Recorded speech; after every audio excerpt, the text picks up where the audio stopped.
जय श्री कृष्णा।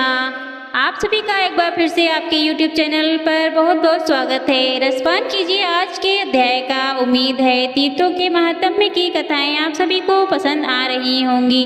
श्री ब्रह्मा जी कहते हैं इसके आगे पौल नामक तीर्थ है जो मनुष्यों को सभी प्रकार की सिद्धि देने वाला है। अब मैं उसके प्रभावों का वर्णन करता हूँ, ध्यान पूर्वक सुनो। वहाँ छिने हुए राज्य की भी प्राप्ति कर विश्वमुनि के ज्येष्ठ पुत्र कुबेर, जो रिद्धि सिद्धि से संपन्न और उत्तर दिशा के स्वामी हैं, पहले लंका के राजा थे। उनके सौतेले भाई रावण, कुंभकर्ण और विभीषण बड़े बलवान थे। हालांकि वे भी विश्व के ही पुत्र थे, फिर भी राक्षस पुत्री कैकसी के गर्भ से उत्पन्न होने के कारण राक्षस कहलाते थे। वे तीनों भाई तपस्या करने के लिए वन में गए। वहां उन्होंने बड़ी भारी तपस्या की और मुझसे वरदान प्राप्त कर लिया। अपने मामा मारीच और नाना तथा माता के कहने से रावण ने कुबेर से लंका की राजधानी अपने लिए मांग ली। इस बात को लेकर दोनों भाइयों में भारी शत्रुता हो गई। फिर तो देवताओं और दानवों में भयंकर युद्ध हुआ।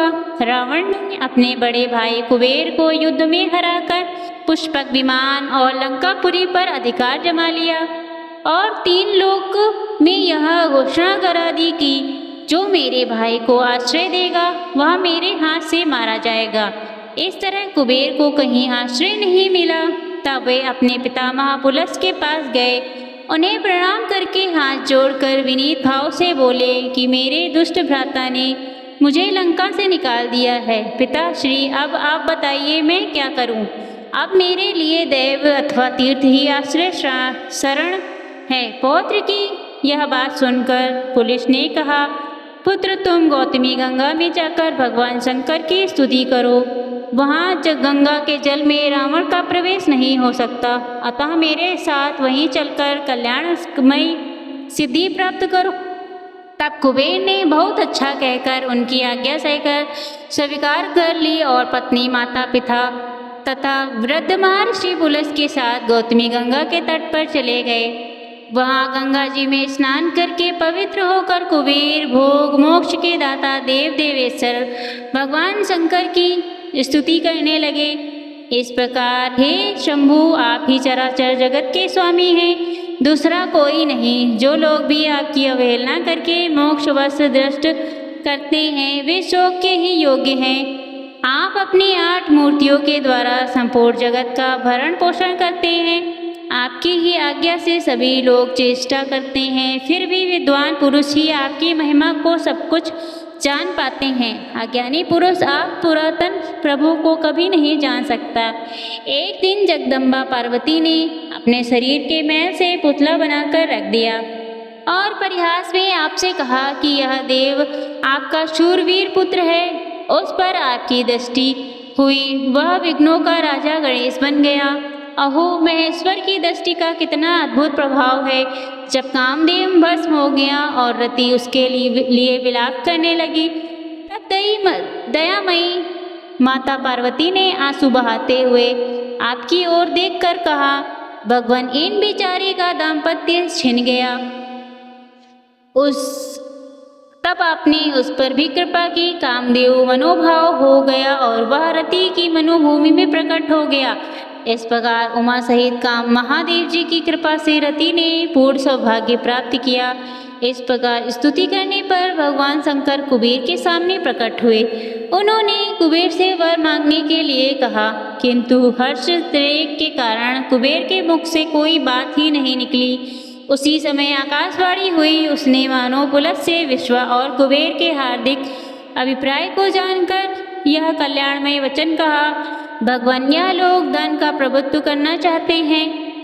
इनके लिए भविष्य भूत सा बन जाए। जिस वस्तु को यह किसी के लिए देना चाहे वह दी हुई के समान हो जाए, तथा जो वस्तु ये स्वयं प्राप्त करना चाहें वह पहले ही इनके सामने प्रस्तुत हो जाए। यह भगवान शंकर की आराधना करके इस बात की अभिलाषा रखते हैं कि हमारे शत्रु परास्त हो जाए, दुख दूर हो जाए, दिग्पाल का पद प्राप्त हो, धन का प्रभुत्व मिले, अपरिमित दान शक्ति हो, साथ ही स्त्री और पुत्र का भी सुख बना रहे।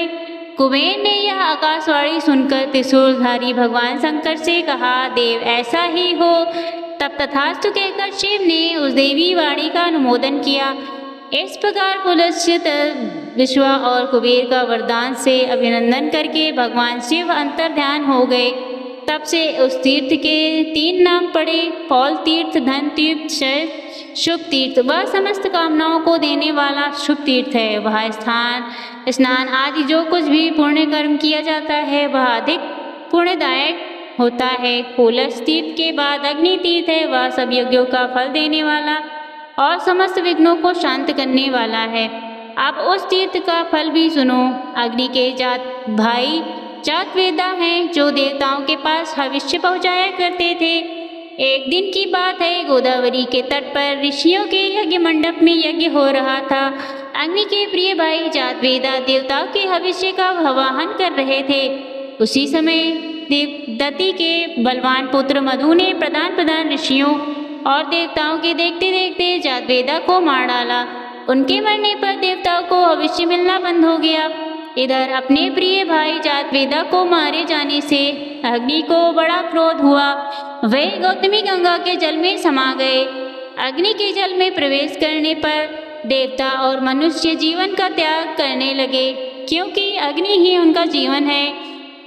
अग्नि देव अब जहाँ जल में प्रविष्ट हुए थे उस स्थान पर संपूर्ण देवता, ऋषि और पितर आए, यह सोचकर कि बिना अग्नि के हम जीवित नहीं रह सकते। उनकी स्तुति करने लगे। इतने में ही जल के भीतर उन्हें अग्नि का दर्शन हुआ। उन्हें देखकर देवतागण बोले, हे अग्नि, आप भविष्य के द्वारा देवताओं को श्राद्ध से पितरों को तथा अन्न को बचाने और बीज को गलाने आदि के द्वारा मनुष्य को जीवित कीजिए। अग्नि ने उत्तर दिया, मेरा छोटा भाई जो इस कार्य में समर्थ था चला गया। आप लोगों का काम करने में जातवेदा की कोई गति हुई वह मेरी भी हो सकती है, अतः मुझे आप लोगों के कार्य साधन में कोई उत्साह नहीं। तब देवताओं और ऋषियों ने सभी प्रकार से अग्नि की प्रार्थना करते हुए कहा, हव्य वाहन, हम लोग आपको आयु कर्म करने में उत्साह और सर्वत्र व्यापक होने की शक्ति प्रदान करते हैं, साथ ही प्रिया अनुप्रिया भी देंगे।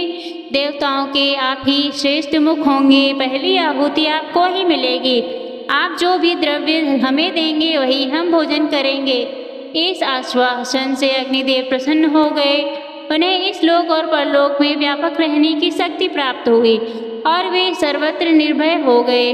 जातवेदा, बृहद, धानु, सप्तमी ऋषि, नील, लोहित, जल गर्भ, शमी गर्भ और यज्ञ गर्भ, इन नामों से उन्हीं का बोध होने लगा। देवताओं ने अग्नि को जल से निकाला और वेदा तथा अग्नि दोनों के पद पर उनका अभिषेक किया। कार्य सिद्ध होने पर देवता भी अपने अपने स्थान पर चले गए। तभी से वह स्थान वराह तीर्थ कहलाता है। वहाँ 700 उत्तम तीर्थों का निवास है। जो तात्मा पुरुष उन तीर्थों में स्नान और दान करता है उसे अश्वमेघ यज्ञ का पूरा फल प्राप्त होता है।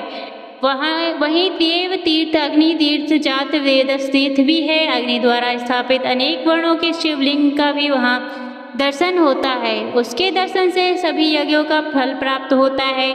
उसके बाद ऋण मोचन नामक तीर्थ है, जिसके महत्व को वेद वेता पुरुष भलीभांति जानते हैं। नारद, मैं उसके स्वरूप को बतलाता हूँ, मन लगाकर सुनो।